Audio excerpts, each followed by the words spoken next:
عظیم الرحمان صدیقی عرض کر رہا ہوں، اور یہ دیکھیں جی یہ آدھے گھنٹے بعد تقریباً جو ہے نا یہ بس آئے گی، ایک بس تقریباً آدھے گھنٹے کے بعد یہ بس آئے گی۔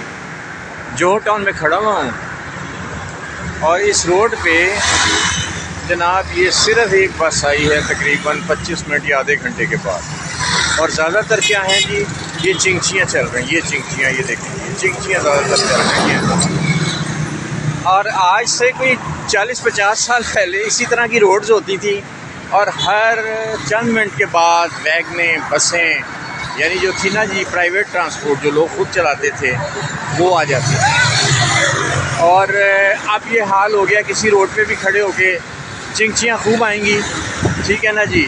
یعنی ہم نے 75 سال کے بعد یہ ترقی کی ہے کہ اس روڈ پہ جناب جو ہے نا جی یہ چنگچیاں خوب ہیں، چنگچیوں میں بیٹھیں سردی کھائیں، اور ویسے جناب جو ہے نا جی کوئی بس نہیں کوئی ویگن نہیں، یہ ترقی ہے، یہ احمقانہ ترقی ہے۔ ٹھیک ہے اگر آپ نے میٹرو چلا دی، میٹرو وہ ایک روٹ کے لوگوں کے لیے ہے نا جی، اور اس کے لیے کیا کیا تردد کرنا پڑتا ہے، پہلے سیڑھیاں چڑھ کے نیچے ٹکٹ لیں پھر اوپر جائیں، ٹھیک ہے نا جی۔ تو وہ ایک روٹ کے لیے ہے نا جی، ہر ایک جگہ کے لیے تو نہیں ہے نا جی۔ تو آج سے میں کہتا ہوں جو پرانا دور اگر آپ چلے جائیں 50 سال اور پیچھے 10-15 سال پہلے چلے جائیں تو شاندار ٹرانسپورٹ تھا، لوگوں نے وینز اپنی بنائی ہوئی تھیں، بسیز تھیں، اس سے بے شمار لوگوں کو روزگار بھی ملتا تھا، اور پبلک عام غریب آدمی کے لیے ٹرانسپورٹ کا انتظام تھا۔ لیکن یہ دیکھ لیں جناب آ رہی ہے کوئی بس یا کوئی ویگن آ رہی ہے، ایک بس آئی ہے اب تقریباً آدھے گھنٹے بعد آئے گی ایک بس، اور وہ بس بھی صرف میٹرو تک لے جانے کے لیے ہے۔ یہ دیکھیں چنگچیاں آ رہی ہیں، تو بھائی یہ کوئی ترقی تو نہیں ہوئی نا۔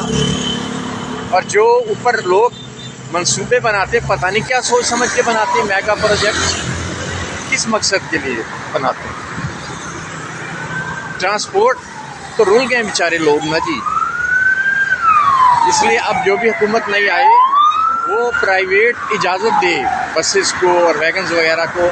وہ بہترین ویگنیں اور بسیں تھیں جناب جو ساری ختم ہو گئی ہیں، اور چنگچیوں میں جناب وہ چنگچیاں الٹ جاتی ہیں، ٹھنڈ کھا رہے ہیں، گرمی کھا رہے ہیں، بیچاری خواتین مصیبت اٹھا رہی ہیں، یہ نہیں ہونا چاہیے۔ عظیم نامہ سے عظیم الرحمان صدیقی۔